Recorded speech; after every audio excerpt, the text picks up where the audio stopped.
La mayor parte de la población no sabe lo que está pasando y ni siquiera sabe que no lo sabe.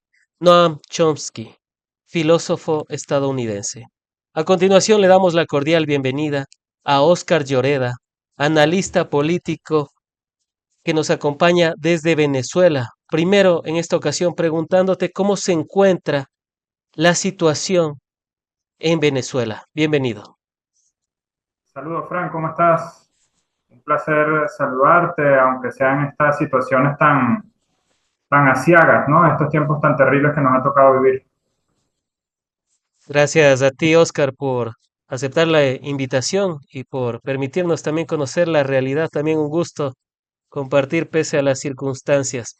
¿Cómo se encuentra en estos momentos Venezuela? ¿Cómo se recibió esta noticia de la operación militar ejecutada por Donald Trump?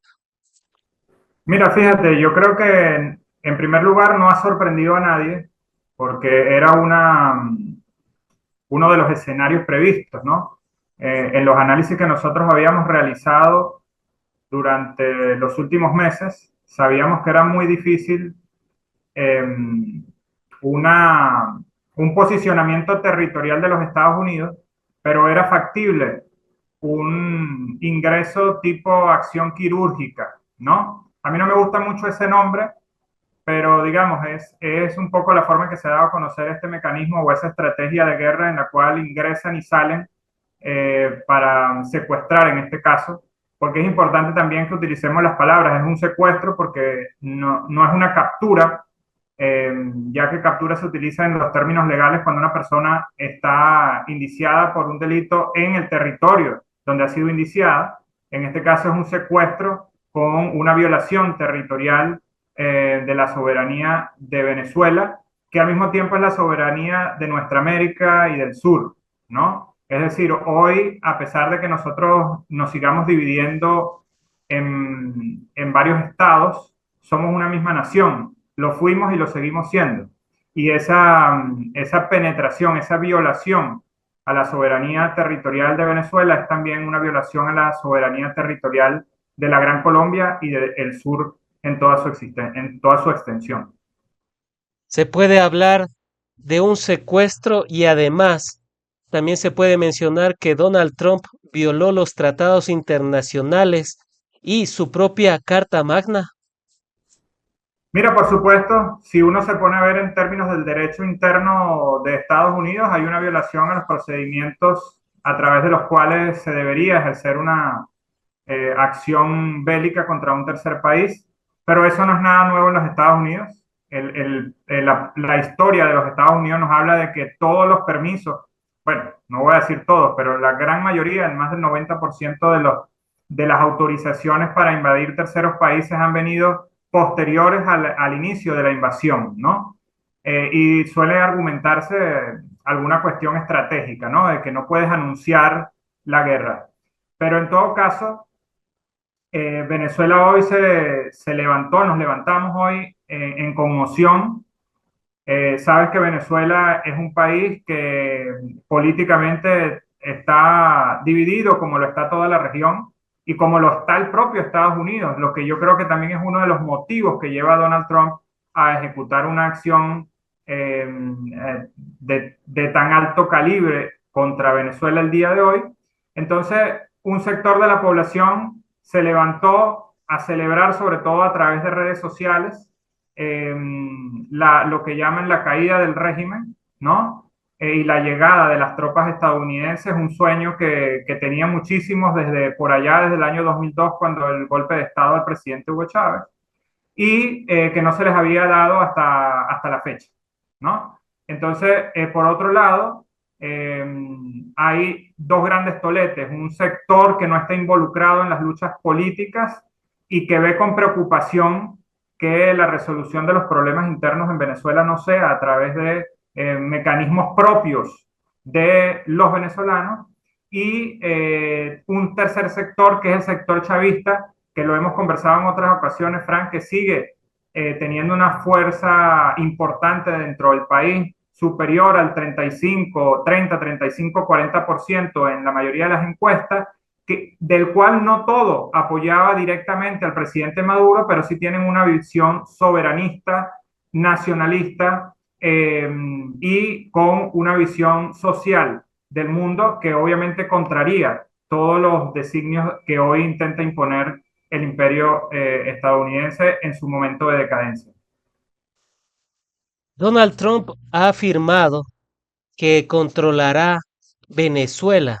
Y hay una de las preguntas que nos realizamos es, ¿y María Corina Machado y Edmundo González y la oposición, dónde queda?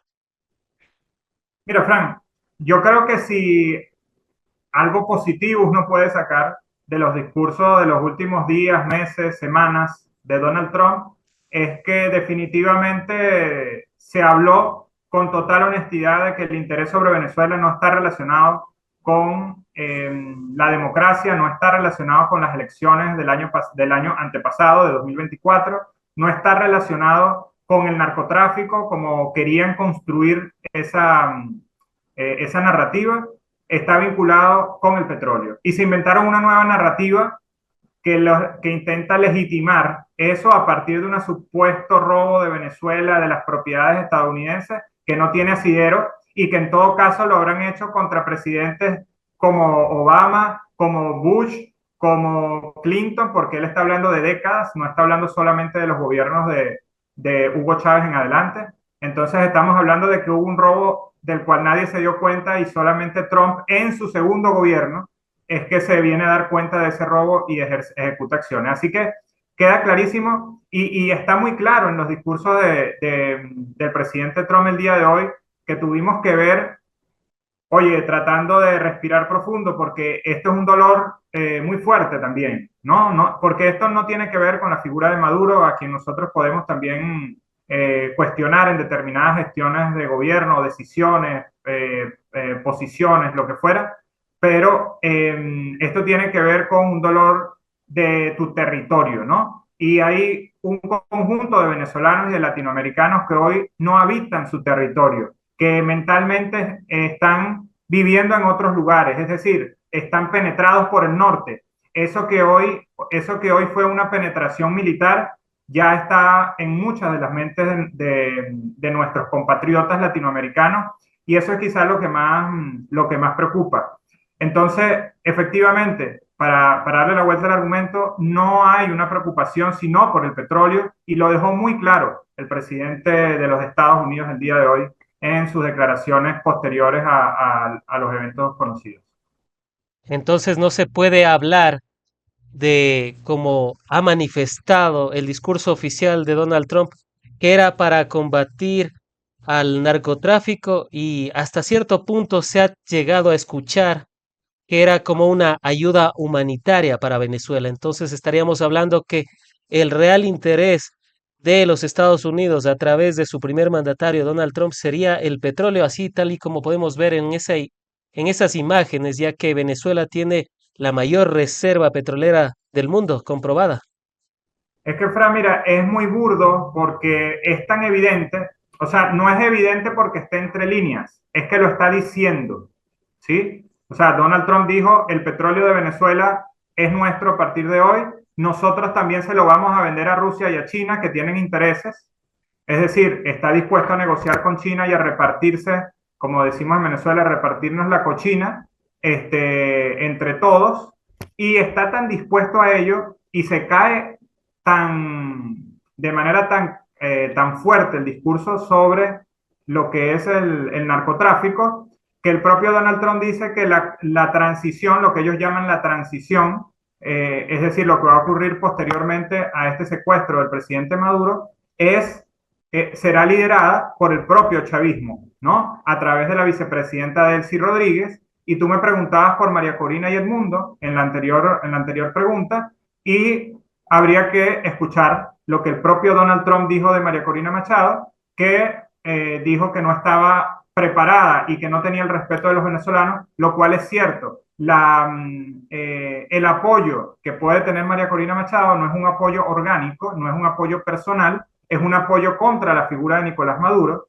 Y una vez que la figura de Nicolás Maduro ha sido secuestrada el día de hoy y el chavismo continúa en el poder controlando el Estado venezolano, con la venia de los Estados Unidos, eso te demuestra que no es una lucha contra el narcotráfico, porque tú a un cartel no vas y le quitas al líder del cartel y le dices, bueno, cartel, mantente ahí trabajando.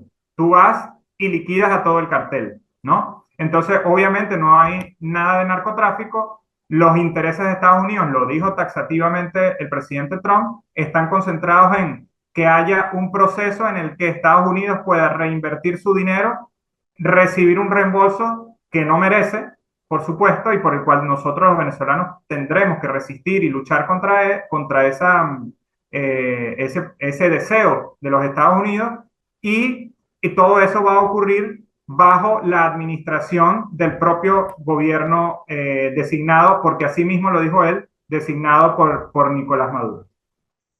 Vamos a recuperar el petróleo robado, dijo Donald Trump. ¿A qué se refiere exactamente? Porque uno cuando revisa la historia de Venezuela ve y analiza incluso que no fue durante el chavismo que se expropió esas empresas petroleras, sino que fue incluso desde antes, ¿o no fue así? Correcto, mira, en Venezuela hubo un proceso de nacionalización petrolera en el año 76 bajo el gobierno de Acción Democrática, que es un partido que gobernó prácticamente durante 40 años y que al principio tenía una visión un poco más de izquierda y poco a poco fue girando hacia la derecha para convertirse en un país de las socialdemocracias neoliberales, ¿no? Pero con todo y eso, en 1976, dado, eh, dado que todo el petróleo venezolano, prácticamente durante los 50 años anteriores a eso, se los había expropiado Estados Unidos, es decir, Venezuela no recibía sino solamente algo por regalías, ¿ok? Entonces Venezuela decidió nacionalizar el petróleo, pero esa nacionalización fue pagada, es decir, eso no fue que, que no se pagó, y además las empresas siguieron explotando petróleo, pero bajo otras modalidades distintas. Luego, en los años 90, en toda esta apertura neoliberal, que lideró también el propio presidente que logró en el 76, echa un poco para atrás esto, haciendo un proceso neoliberal que es Carlos Andrés Pérez, pero quien lo termina de ejecutar es Rafael Caldera, quien es presidente entre el 94 y el 98, justo antes de la llegada del presidente Chávez. Ahí hay lo que se llama una apertura petrolera, en la que regresan algunas empresas estadounidenses a tener un rol preponderante en la economía y en la extracción de petróleo otra vez. En aquellos tiempos se justificaba en que el precio del petróleo estaba alrededor de los $8 y que era imposible para el Estado venezolano poder hacer las inversiones necesarias. Entonces, luego cuando llega Chávez, se retoma la OPEP. Lo primero que hace Chávez es refundar la OPEP en el año 2000 con el Acuerdo de Caracas, y a partir de ese momento se fortalecen las exportaciones petroleras, la industria petrolera en Venezuela, y en el año 2007 el presidente Chávez revierte el proceso de apertura petrolera y pasan todas las empresas a tener el 51% de las acciones del Estado. ¿Ok? Venezuela compra a las diferentes empresas las acciones para tener el 51%. Hubo unas demandas de la Chevron y de la ConocoPhillips, si mal no recuerdo en este momento, en las que derivaron en juicios internacionales porque ellos estaban pidiendo más dinero del que se pagó. En todo caso, más allá de los montos, hubo un pago que ya el Estado venezolano canceló por las acciones, no es por petróleo, no es por tecnología, es por las acciones, para que el 51% de las acciones pertenecieran al gobierno, al Estado venezolano, mejor dicho. O sea, prácticamente ya está pagado eso. Correcto, eso ya está pagado, y en todo caso hay unos mecanismos de disputa para, Al- para poder resolverlo. Hay unos mecanismos de disputa internacional, incluso con los que Venezuela no está de acuerdo desde el punto de vista constitucional, pero que Venezuela ha respondido. Venezuela dejó de responder a esas disputas a partir del bloqueo de 2017. a través de los arbitrajes internacionales, el CIADI y demás. Correcto. Ahora bien, Antes de el secuestro que realizó el régimen de Estados Unidos a Nicolás Maduro, el propio presidente Nicolás Maduro habría abierto las manos para llegar a algunos entendimientos con Estados Unidos, sobre todo en el tema petrolero. ¿A qué se refería? ¿A aceptar estas disputas, tal vez a llegar a Mira, una intermediación o qué era lo que se pretendía?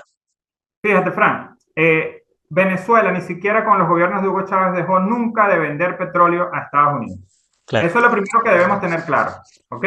El petróleo venezolano, en su gran mayoría, se dirigía al mercado estadounidense. Y eso tiene una razón incluso, no solamente por la distancia, por los precios, ¿ok? Una razón lógica desde el punto de vista de mercado, también una razón estratégica petrolera, que tiene que ver con que Venezuela tiene en Venezuela, aunque también fue expropiada por el gobierno de Donald Trump, fue robada con apoyo de María Corina Machado y Juan Guaidó desde el año 2019, la empresa Citgo, que en algún momento fue la tercera empresa petrolera más grande en Estados Unidos, de propiedad mayoritaria del Estado venezolano, donde nosotros refinábamos el petróleo y de hecho era de las empresas, desde Citgo, era que le llegaba a Venezuela los diluyentes para la gasolina.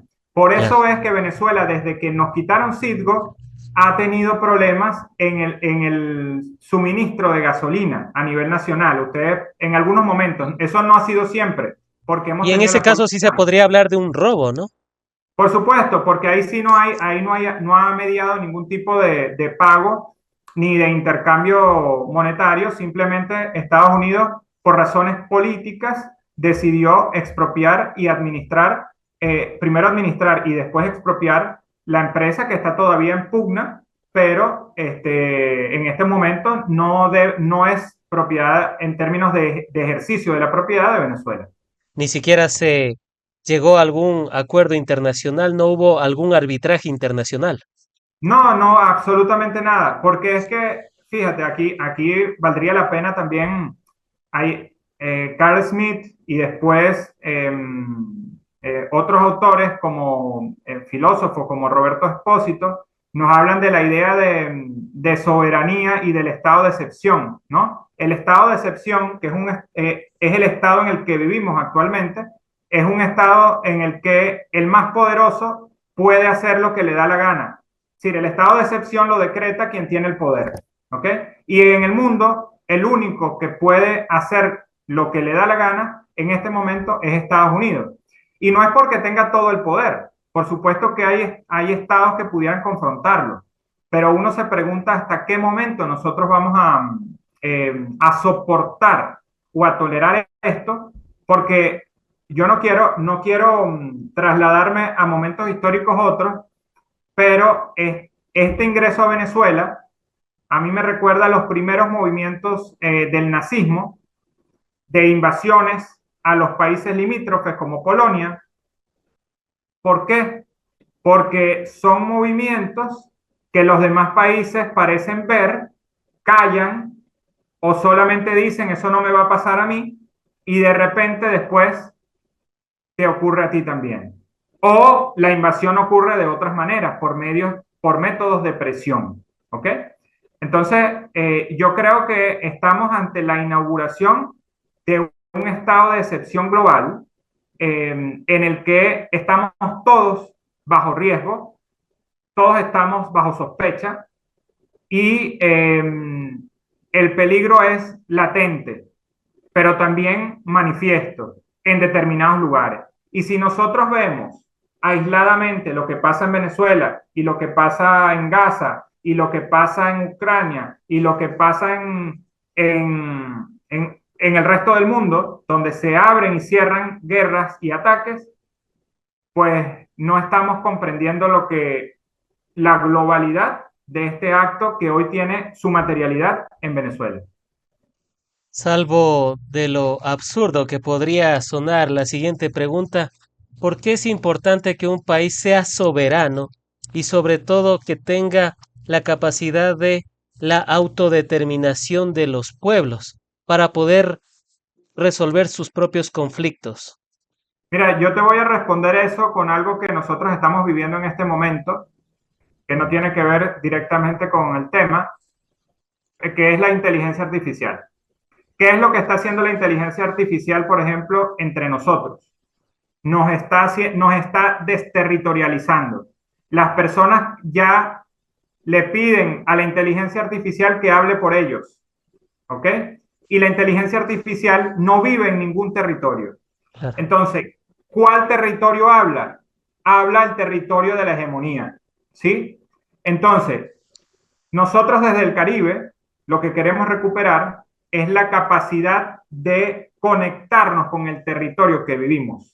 Eso lo llamamos, eso lo conocen muy bien en Ecuador porque forma parte del vivir bien, del Sumaca también del vivir sabroso, ¿ok? De los afrocolombianos, que significa reconocer que somos un cuerpo que al mismo tiempo es territorio. Las grandes tecnologías nos están llevando a desterritorializarnos. Por eso no nos reconocemos como parte de un territorio. Por eso es que a mucha gente no le ha dolido el día de hoy esa violación flagrante, no al derecho internacional, sino al territorio propio. ¿Sí? Entonces, la soberanía no es solamente un hecho político, ¿sí? Es un hecho de vida, porque así como defendemos la soberanía sobre nuestro cuerpo, nuestro territorio, el que habitamos, también nos habita a nosotros. Entonces, toda penetración en nuestro cuerpo-territorio es una penetración que ocurre sobre nosotros. Y eso puede sonar muy filosófico, pero es vivido de tal manera. Aunque la persona esté desterritorializada, sufre lo que su territorio sufre, porque las bombas que cayeron, los ataques que hay, el sufrimiento que va a generar la falta de recursos y de bienes y de servicios durante los próximos días ante la incertidumbre que se genera en el país, la sufren todos, incluyendo aquellos cuyas mentes no habitan y no sienten el territorio que ocupan. Oscar, mencionabas que esto podría ser el inicio de unas nuevas invasiones. Mencionabas el tema de cómo Hitler también inició allá durante la Segunda Guerra Mundial la invasión, incluso a territorios europeos al inicio. ¿Podría ser esta un preámbulo no solo de aquello, sino de algo como se vivió en Oriente Medio?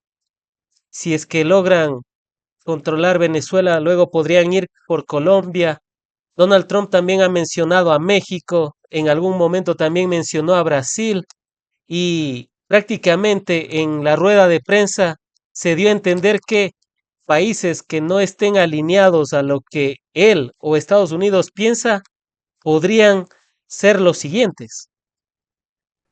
Mira, yo creo que después de ver lo que ocurrió hoy no podemos descartar absolutamente nada y ese es el riesgo en el que estamos viviendo. Es decir, es una vida de incertidumbre. Entonces, fíjate, yo he conversado hoy con muchísimos venezolanos, yo salí a la calle, conversé con gente que no conozco, escuché lo que la gente dice. Gente, como decía, algunos a favor y otros en contra del presidente Maduro. Pero la gente siempre tiene una diatriba en que quiere solucionar su cotidianidad.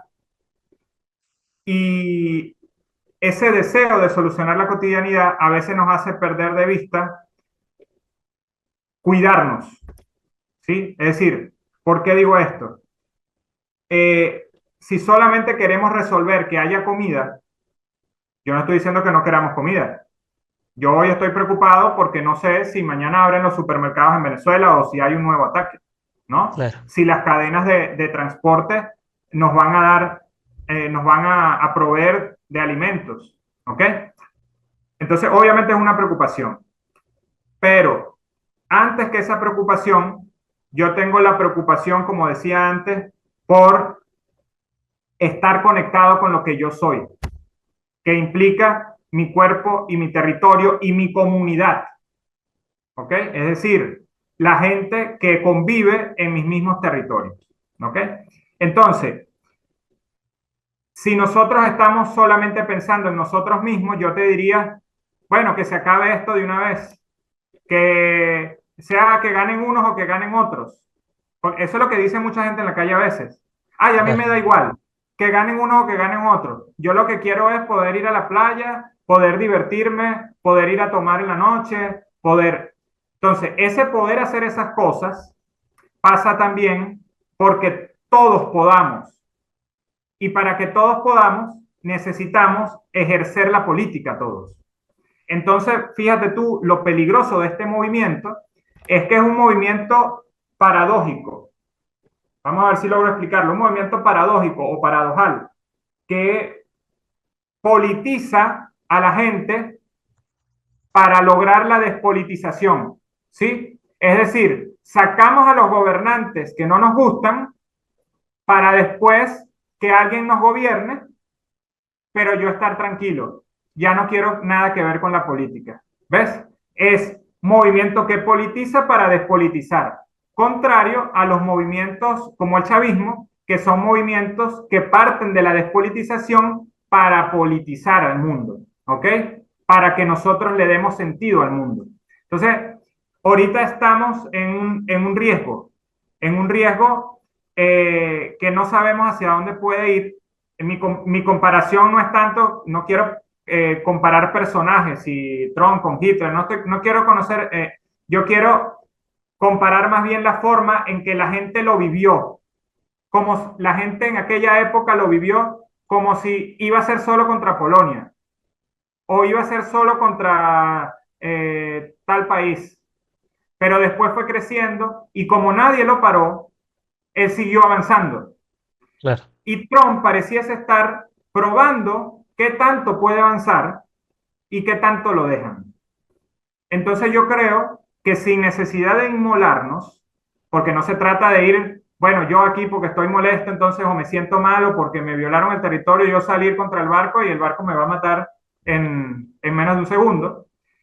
Entonces no es cuestión de inmolarnos, pero es cuestión de pensar estratégicamente qué formas de organización tenemos desde las bases, qué forma de comunicación tenemos para articularnos y cómo podemos hacer un frente de resistencia que operativamente frene, contenga y sepa que existe un otro que no va a dejar que pase, ¿sí? O por lo menos no lo va a dejar fácilmente. Entonces, ese yo creo que es el gran reto en este momento. En torno a la estructura del Estado venezolano, se ha visto que no se ha cambiado mayormente. Sigue Delcy Rodríguez de vicepresidenta, siguen los altos mandos militares, sigue, siguen algunas estructuras funcionando aparentemente. ¿Es esto así o es lo que se ha proyectado de Venezuela actualmente, después de haber secuestrado a Nicolás Maduro? Bueno, digamos, es difícil decirlo porque en este momento están ocurriendo muchos acontecimientos por debajo de la visibilidad pública. ¿Ok? O Yo sea, me se podría imagino. hablar de un acuerdo previo o post Sí, yo secuestro. creo, fíjate, ¿qué creo que está sucediendo en este momento? Hay un proceso primero de reagrupamiento de las fuerzas del chavismo, ¿no?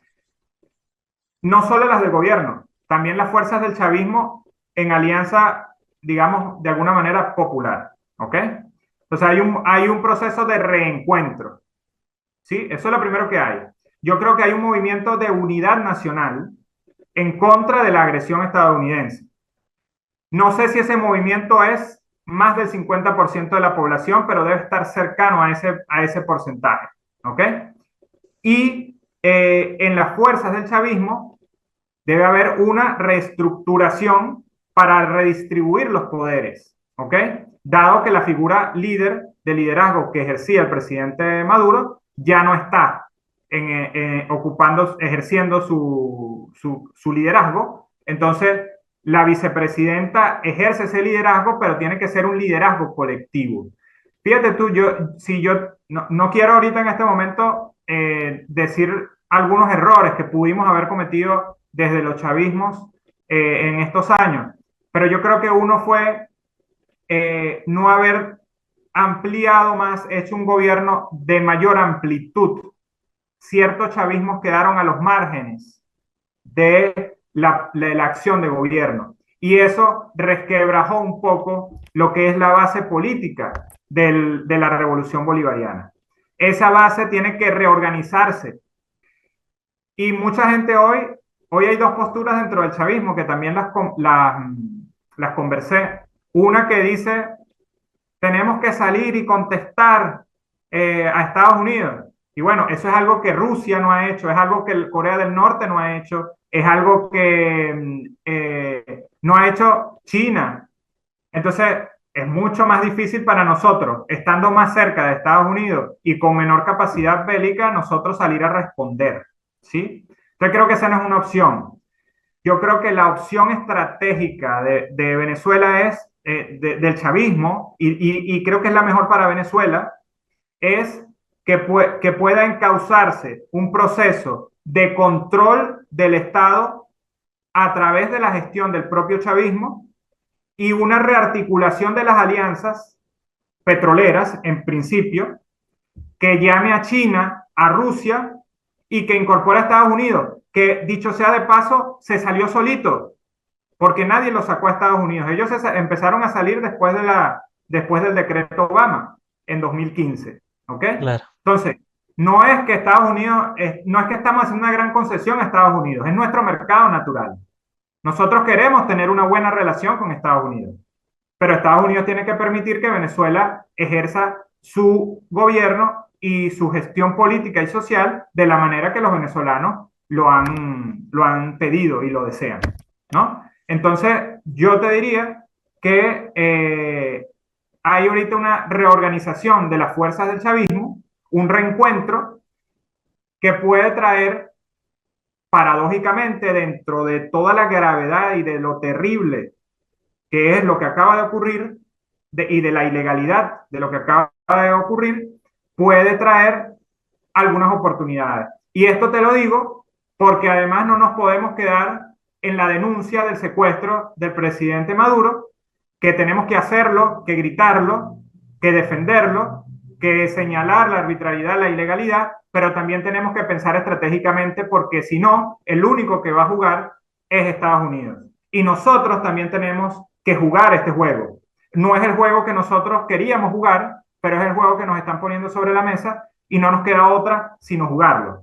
Entonces, creo que esa es la tarea más difícil que tenemos en este momento con todas las emociones revueltas que también tenemos los venezolanos de todos los sectores políticos. En la rueda de prensa, Donald Trump mencionó que estaban conversando con Delcy Rodríguez, que Marco Rubio se estaba encargando de aquello. Dicho sea de paso, Delcy Rodríguez sería la encargada, nombrada por Nicolás Maduro. Bueno, es la vicepresidenta, sería lo más que lógico.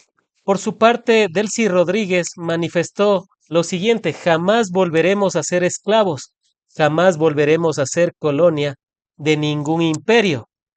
A lo que queda la pregunta, entonces, ¿qué estarían conversando o cómo se podría leer estas declaraciones de Donald Trump y también de la vicepresidenta Delcy Rodríguez?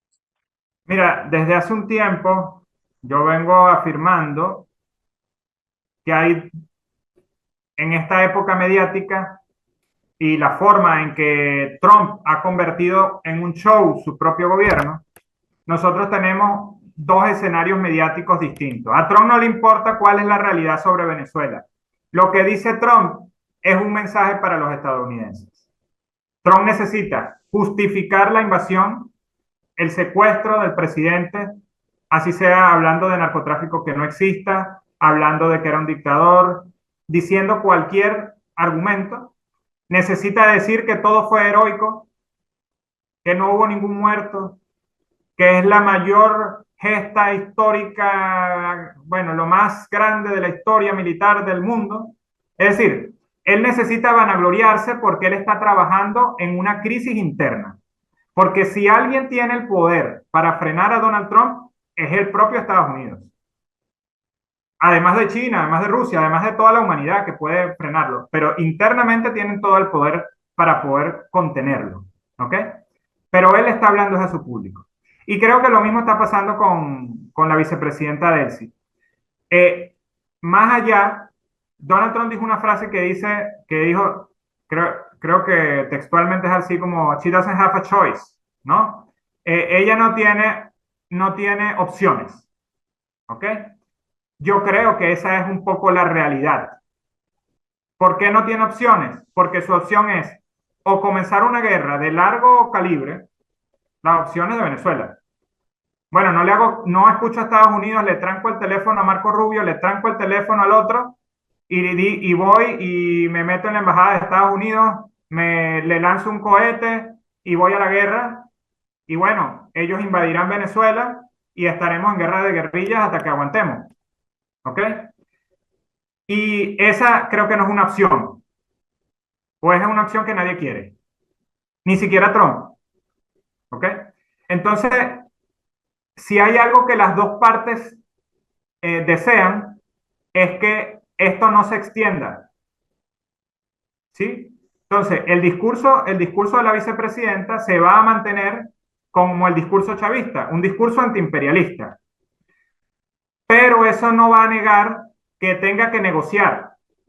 ¿Sí? Porque fíjate tú, yo estoy escribiendo ahorita una publicación que quiero hacer para Facebook, bueno, para redes, hablando de la diferencia entre capitulación y rendición, ¿no? Básicamente, la diferencia es esta. La capitulación es cuando tú cedes a otro el control de ti mismo, ¿ok? Es decir, tú capitulas y tú le dices, está bien, tú ganaste y yo voy a hacer todo lo que tú digas y me voy a convertir en algo idéntico a ti, ¿ok? Eso es, la capitulación es alienante. En Claro. el caso de la rendición tiene que ver con una relación de fuerzas, ¿ok?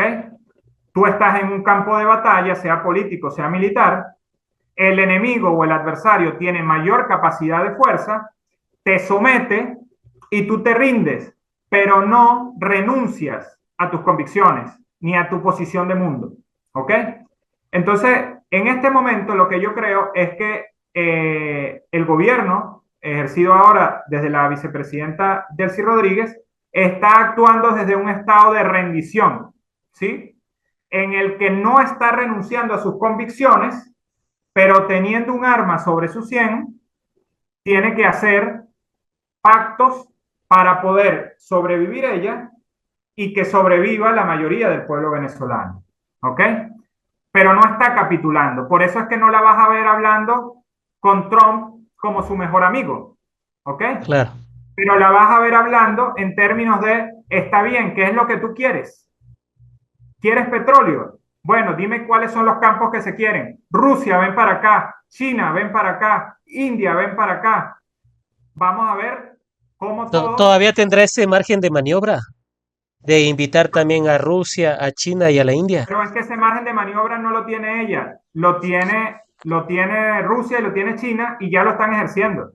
Porque Mm, el presidente Trump, y ahí se ve que hay también acuerdos internacionales. No quiero lucubrar mucho porque uno no sabe cuáles son las realidades, pero evidentemente en su alocución Donald Trump planteó que China y Rusia, los mencionó, también tienen intereses sobre Venezuela y también van a recibir petróleo de Venezuela. Es decir, él tranquilizó a Rusia y tranquilizó a China. Mira, si a usted lo que le interesa, a usted aquí no le interesa quién es el presidente, a usted le interesa el petróleo. Yo les voy a mandar petróleo.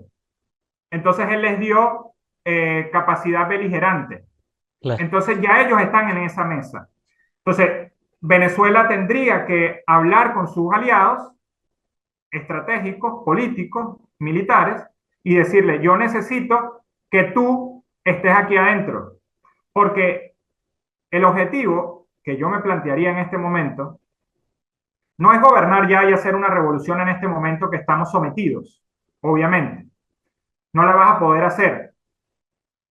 Lo que sí puedes hacer es tratar de gestionar el control de los recursos de manera que no sea Estados Unidos el que gobierne sobre tus recursos, sino que tú puedas diversificar, que es lo que estaba haciendo el presidente Chávez desde el año 2007.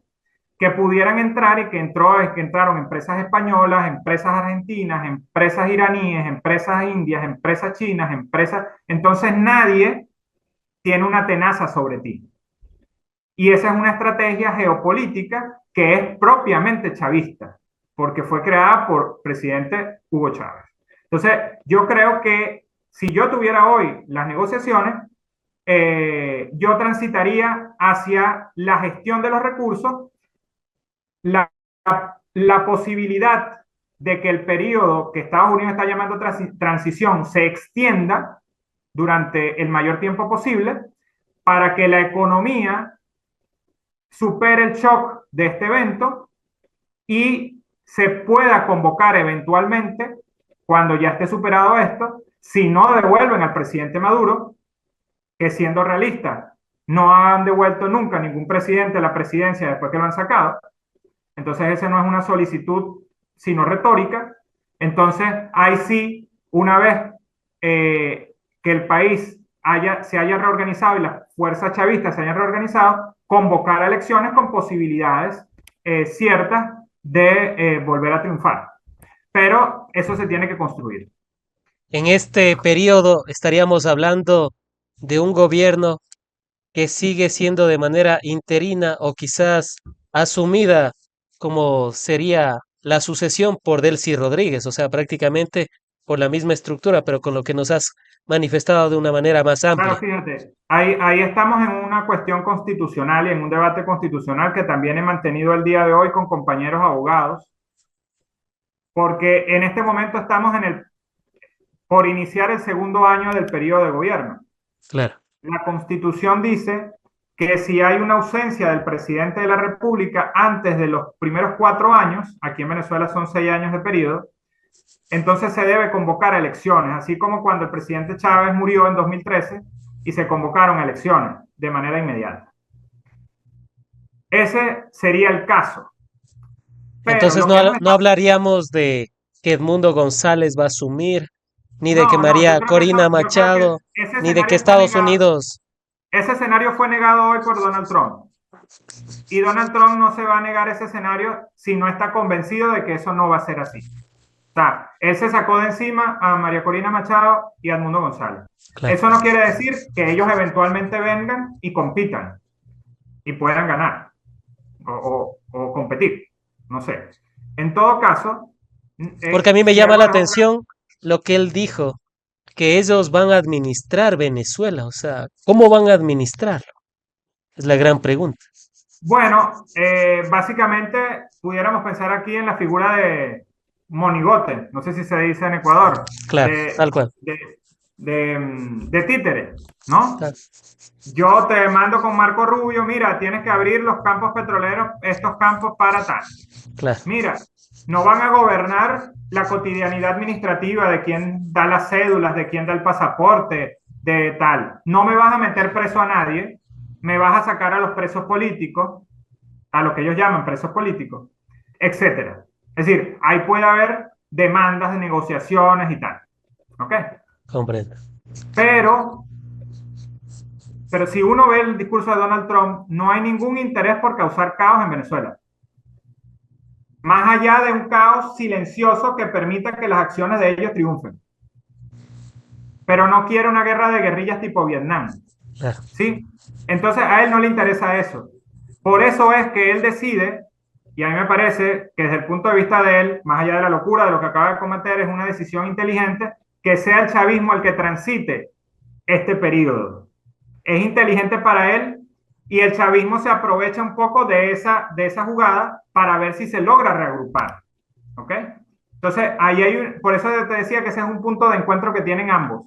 Ni el chavismo quiere que esto se vaya a una guerra de guerrillas porque implica la muerte y la pérdida de todos los liderazgos. Ni el gobierno de Trump porque no sabe qué puede pasar en Venezuela y en cuánto tiempo se podría resolver una guerra de guerrillas en la que pudiera entrar el ELN también, que pudiera entrar los grupos de la FARC de Colombia y esto se le amplía y pudiera entrar hasta el ejército colombiano y pudiera entrar hasta, o sea, se te puede abrir una compuerta que no sabes hacia dónde va. Entonces, ninguno de los dos parece querer esto. Entonces, eso de We will run Venezuela, que fue más o menos lo que él dijo, es decir, vamos a gobernar, a liderar Venezuela, yo creo que tiene que ver con una cuestión de control remoto, de títere, de monigote, en el sentido de que, bueno, te vamos a presionar y no vas a tener opción sino hacer lo que nosotros te vamos a decir que hagas. Y tú te encargas del resto del gobierno de las cosas que a nosotros no nos interesan, porque a mí no me interesa ir a imprimir cédulas de identidad en Venezuela, a mí no me interesa resolverte el tema de la electricidad ni del agua, eso hazlo tú como tú quieras. ¿Entiendes? Entonces ahí es donde Interesante la está. dinámica. Totalmente. Abriendo también un poco a lo que les habíamos ofrecido al público, que también está con con varias preguntas, vamos a resumirlas de la siguiente manera, porque también se ha dado fake news, se ha dado noticias, incluso a través de medios que podrían ser serios, mencionando que este ataque pudo haber estado previamente pactado. Y ahí se menciona que pudo haber sido con Delcy Rodríguez, los militares y los demás. Pero a ello le ancló esta pregunta que viene al caso. Estas preguntas de Montiel Roosevelt, que dice lo siguiente: ¿cuál fue la reacción del ejército venezolano al enterarse del bombardeo? ¿Cómo secuestraron a Maduro sin que haya contacto militar de ambas partes? Abandonaron a Nicolás Maduro y cierra diciendo, lo traicionaron. Bueno, fíjate, Frank, esos son detalles que yo creo que todavía no conocemos. Podemos hablar de hipótesis, ¿no? ¿Qué cosas conocemos? Vamos a ver. Sabemos que la operación duró aproximadamente 30 minutos, Claro, ¿ok? Fue una operación bastante rápida. Hasta donde sabemos también hubo un conjunto de ataques a bases militares, ¿ok? Que rodean la ciudad capital y aeropuertos, donde podían salir tanto vuelos normales como vuelos militares, ¿ok? Y respuesta militar. Segundo, hubo un ingreso de aéreo, que es lo que yo también me lo pregunto, obviamente, porque uno sabe que en Irak, en el Medio Oriente en general, que no me gusta llamarle el Medio Oriente, eso es una categoría eurocéntrica, pero vamos a usarlo porque así nos reconocemos ahorita. En toda la zona de allá han tumbado aviones hasta con metralletas y con claro, bazucas, con cuestiones artesanales, y estamos hablando de guerras recientes. claro. Entonces, Venezuela tiene un armamento importante, ¿ok? No vamos a decir que es, oh, qué armamento, pero tiene un nivel de armamento importante dentro de los países de la región. Y que no haya habido una respuesta de esos sistemas, pues por supuesto que queda la pregunta en el aire. ¿Qué pasó con esos sistemas? Ahora Claro. también te digo algo. Es imposible o sea, para mí, una de las hipótesis de eso es que hubo una guerra electrónica. Estados Unidos, eso también se conocen sistemas que no permiten que los radares detecten las aeronaves por guerra electrónica, ¿ok? Es decir, es como que si tú a un video le metieras una copia encima y tú estás viendo como que no está pasando nada, pero están pasando un montón de cosas, ¿no? Mm, Eso que uno ve en las películas, que alguien va a robar y hace un montaje y pone a reproducir lo mismo siempre. Bueno, no es algo tan sencillo, pero más o menos es el mismo efecto. Tú no te das cuenta de que están haciendo.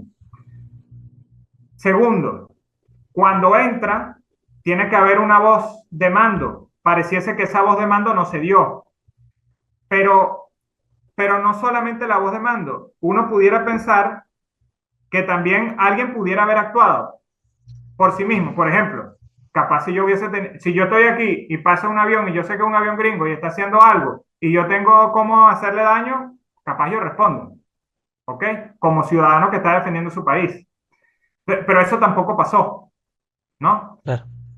Entonces, hay una serie de cuestiones que no ocurrieron que generan sospecha, pero no me parece que sea un plan orquestado. Me parece que hay respuestas que justifican muchos actos con acciones específicas para hacer que no funcionara. ¿Ok? Segundo, yo también he estado conversando con mucha gente dentro del chavismo, dentro del gobierno el día de hoy, y bueno, están esas hipótesis de si se vendió a Maduro, de si no sé qué cuestión. Incluso que el propio Nicolás Maduro habría estado de acuerdo, ¿ok? Como figura de cambio de alguna manera. Claro, porque semanas pasadas tuvieron inclusive una conversación Donald Trump con Nicolás Maduro. Así es, así es. Entonces, ¿es una posibilidad? Sí, porque fíjate que Estados Unidos ahorita está dejando libre al expresidente vinculado con narcotráfico, ¿no? El Entonces, tú puedes expresidente de perfectamente Honduras. decir que Maduro, es una hipótesis, de esas hipótesis que hoy yo llamaría locas, pero que siguen siendo hipótesis existentes, de que negoció entregarse y después poder ser liberado eventualmente. ¿Ok? Esa pudiera ser una posibilidad. No la creo, no la creo. Pero digamos, yo tampoco la puedo descartar porque yo no estoy jugando ahí, yo no sé cómo están amenazando a las personas y qué decisiones puede tomar cada persona ante las amenazas que están sobre ellas, ¿no? Entonces, yo lo que sí creo es que hubo una ausencia de respuesta que debe ser explicada, pero, y este era mi mensaje a las fuerzas del chavismo hoy, yo creo que no hacemos absolutamente nada pensando en si hay traidores o no hay traidores. ¿Ok? Es decir, el discurso del traidor es el discurso que Estados Unidos quiere que nosotros utilicemos para enfrentarnos entre nosotros. ¿Ok? Entonces, aquí hay que, lamentablemente, este es un juego que nos están imponiendo, como decía hace rato, y tenemos que jugarlo con cabeza fría. Y la cabeza fría no es voy a sospechar de todos los que tengo al lado, porque eso, ahí sí tumbamos cualquier tipo de resistencia posible, ¿ok? Y cualquier tipo de gestión del poder que pueda reagrupar las fuerzas del chavismo. Entonces, ya pasó lo de la extracción del día de hoy, el secuestro del presidente de la República, un hecho gravísimo. Ok, ¿qué podemos hacer con lo que tenemos? Nosotros tenemos un proyecto de país. Nosotros tenemos unas fuerzas civiles, militares, poder popular. ¿Qué podemos hacer con eso? Es la pregunta. O sea, si no atendemos lo que podemos hacer y nos quedamos con lo que no hicimos o buscando culpables, estamos derrotados. Eso no tengo la menor duda. Lo que ocurrió y cómo ocurrió irá saliendo. Y a medida que vaya saliendo, pues se irán depurando las fuerzas. ¿Ok? Pero mientras tanto, es mi opinión, hay que mantener la posibilidad de reagrupación y reorganización de las fuerzas populares y de los campos populares del chavismo y más allá del chavismo dentro de Venezuela. Y lo que hoy es una desgracia, como es la salida forzada por secuestro de nuestro presidente, debemos convertirlo en una fortaleza.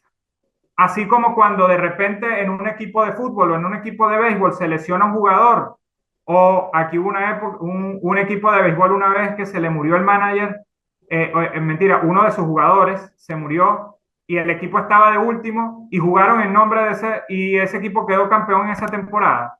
Bueno, debemos agarrar las desgracias como fuerza. Y esto lo digo también como mensaje para mí mismo, porque hay un intento de desmoralización y esa desmoralización desmoviliza, desorganiza y la intención política tiene que ser jugar a diferentes tiempos en diferentes tableros. Eso es lo que estamos obligados a hacer si nosotros queremos hacer frente al mundo que hoy se nos está presentando. No queda de otra. No hay tiempo para llorar, hay tiempo para actuar. Y esa acción tiene que venir de una sola vez. O sea, pero tiene que ser bien pensada. Por eso a mí me parece buena señal que pasó todo el día y el gobierno no se había pronunciado, sino hasta las 3 de la tarde. Es decir, eso quiere decir que pensaron lo que se iba a decir. Eso me parece un movimiento que me da buenas señales de lo que puede ser ese reagrupamiento y reorganización interna. Ha habido también cuestionamientos a las posiciones de Rusia y de China, no de los comunicados, sino que podría haber sido un acuerdo previo, incluso de meses atrás, para que se pudiera realizar esta acción militar. ¿Podría ser este el caso? Rusia también tiene sus conflictos, por ejemplo, con Ucrania, en el caso de China, con Taiwán, y en este caso se le podría dar esa lectura de Estados Unidos con Venezuela. Mira, por supuesto que fíjate, no se trata tanto de si hay un acuerdo anterior o no. Cuando Estados Unidos decide jugar la ficha de Venezuela, al mismo tiempo está renunciando a otras fichas. Es decir, en todo juego hay ganancias y pérdidas. Claro, Cuando Estados Unidos está jugándose la ficha de Venezuela, es porque dentro de su matriz de análisis, ellos observaron que lo que más les interesaba era Venezuela. No era Ucrania, no era Taiwán, no era China, es Venezuela. Y como consecuencia natural, porque ellos saben, Estados Unidos está claro que, y nosotros también lo estábamos, que China y Rusia no iban a intervenir en Venezuela si Estados Unidos entraba. Que de hecho el problema es que tampoco tienes, porque mucha gente dice, hay que salir a combatir. ¿A quién combates? Si tú no tienes ningún estadounidense en el territorio. Entraron y salieron en 30 minutos. Ni siquiera claro. tienes a quién dispararle para decir algo y decir, lancé una bomba. No, no tienes con quién luchar. Tendrías que irte al Caribe y lanzarles una bomba allá y entonces es provocar más todavía la situación. Entonces, tú sabías, nosotros sabíamos que Rusia y China no se iban a meter, pero Estados Unidos no jugaba esa ficha porque esa ficha significa perder en otros tableros, otras oportunidades. Entonces, no es tanto que haya sido apactado, sino que es una consecuencia de su acción. La consecuencia de la acción de la ficha de Venezuela es que la ficha de Ucrania se la queda Rusia y la ficha de Taiwán no la van a tocar por ahora. ¿Sí? Entonces, Por su parte, por su parte, también Rusia y China han pedido una reunión de urgencia en la ONU. ¿Podría tener algún tipo de incidencia, tomando en consideración el poder de veto que tienen las 6 naciones en cuestión? ninguna, no va a tener ninguna y además es súper preocupante. Incluso yo leí, no sé si era oficial, un comunicado de la Secretaría General de las Naciones Unidas. No sé si era del secretario general, o sea, la verdad, Guterres. ajá, sí, pero no sé si era de él o si era de la Secretaría, no sé muy bien, pero en la que se hablaba que era preocupante lo que había ocurrido y llamaban era un reencuentro de la político interno en Venezuela, como que si lo que hubiese ocurrido fuera una acción interna. Claro. No, aquí no ha ocurrido ninguna acción interna. Aquí ocurrió una acción ilegítima, ilegal, que viola todo el derecho internacional y es lo único que hay que repudiar. Aquí no hay, bueno, hubo esto, sacaron al presidente y ahora yo convoco a que las fuerzas políticas de Venezuela se pongan de acuerdo. No, no, no, no, no. Obviamente se tendrán que poner de acuerdo, pero ese no es el mensaje del día de hoy. El mensaje del día de hoy es que, sobre todo desde las Naciones Unidas, es que hay una violación flagrante del derecho internacional y las Naciones Unidas no tiene la capacidad de ejercer acciones contra ese tipo de acciones. Ese es el mensaje que deberíamos estar hoy escuchando de la ONU diciendo cómo podemos servir nosotros para evitar lo que está pasando aquí. Pero lamentablemente estamos viendo lo de Gaza, estamos viendo muchas acciones en el mundo que sabemos que no hay la capacidad y por eso mucha gente habla de la ruptura de ese escenario internacional clásico que estaba liderado hasta cierto punto por las Naciones Unidas. Las Naciones Unidas en este momento no es otra cosa que un cascarón vacío, lamentablemente. Prácticamente están pintadas con ese poder de veto, pues se Así puede es, realizar cualquier cosa por parte de los imperios o naciones más poderosas.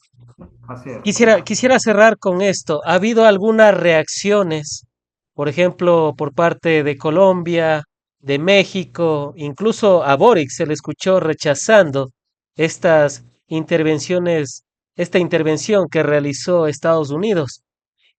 Y también ha habido reacciones a favor, como la de Milei, entre otros que son de extrema derecha. ¿Qué responderle a cada uno? Por el lado, los que están del lado del derecho internacional y a otros que poco o nada les interesa el derecho internacional. Mira, yo a la derecha de Milei y a esas derechas que vienen ganando en el continente, poco o nada les podemos decir. Ellos están alineados, al igual que los dictadores del Plan Cóndor, Claro. están alineados con los intereses de Estados Unidos. Es decir, los intereses de ellos no son los intereses de sus estados, sino los intereses de Estados Unidos, y por eso le caen también a Donald Trump. ¿Ok? Me preocuparía más por aquellos que dicen llamarse de izquierda como un Boric. En estos días leía yo por ahí un libro, creo que se llamaba El odio a los, no decía, no era así, pero era algo parecido a El odio a los tibios, ¿no? Es decir, el daño que hacen los tibios, ¿no? Los tibios como aquellos que no son ni chicha ni limonada, ni caliente ni frío, que no terminas de estar en ninguno de los partes, sino que te la quieres estar quieres utilizar el lugar cero de enunciación característico de Europa, ¿no? Como que tú estás más allá del bien y del mal, como es el caso de Boric, a veces es el caso de Petro. Creo que Petro no vio venir de verdad la magnitud de lo que podía pasar en Venezuela. Creo que pensaba que no iba a ocurrir. Este, y si Petro tuviera 2 o 3 años más en el gobierno, te aseguro que también le ocurre algo a Petro. Y habrá que ver qué va a ocurrir en Colombia con las elecciones, porque esto que está pasando en Venezuela eh, envía un mensaje muy fuerte, ¿no? Y Y lo digo, prácticamente, y prácticamente ya que hablamos de Petro, también le dio una advertencia a Donald Trump a Petro que se cuide la espalda, parafraseándolo y siendo un poco así sutil con es, lo que dijo. así es, por eso te digo, creo que Petro no ha dado cuenta de la fuerza que tiene lo que está, o sea, de lo que está pasando. No se ha dado cuenta de lo que está pasando, y quizás ha creído que es un juego de micrófono. Nosotros sabíamos que no era de micrófono. Mira, yo estaba recordando hoy conversaciones del año 2004, 2005, 2006, hace 20 años, cuando estaba comenzando la universidad, eh, y, y yo estaba recordando que decía, nosotros vamos a salir en algún momento porque nos van a tumbar. Ya nos habían tumbado en 2002 y sabíamos que eventualmente nos iban a hacer eso, nos iban a bloquear como a Cuba, y que eventualmente por temas petroleros a nosotros sí nos podían invadir. Fíjate que Cuba no la invadieron nunca. Es posible que ahora la siguiente sea Cuba, por la presencia de Marco Rubio ahí. Pero, pero Cuba no les interesa porque no tienen recursos. Es como encargarse de una deuda. Asumir Cuba es agarrar una deuda. Es como cuando de repente alguien fallece un padre y tiene una herencia y la herencia es negativa, ¿no? Entonces tú dices, mejor no agarro la herencia para no agarrar todas esas deudas. Igualito, Claro. por eso no están en Cuba. Y sí tomaron la decisión de hacerlo con Venezuela. Ahora habrá que ver hacia dónde agarran las cuestiones, pero los gobiernos tibios están condenados a entregar el poder a las derechas más radicales que hay en el continente.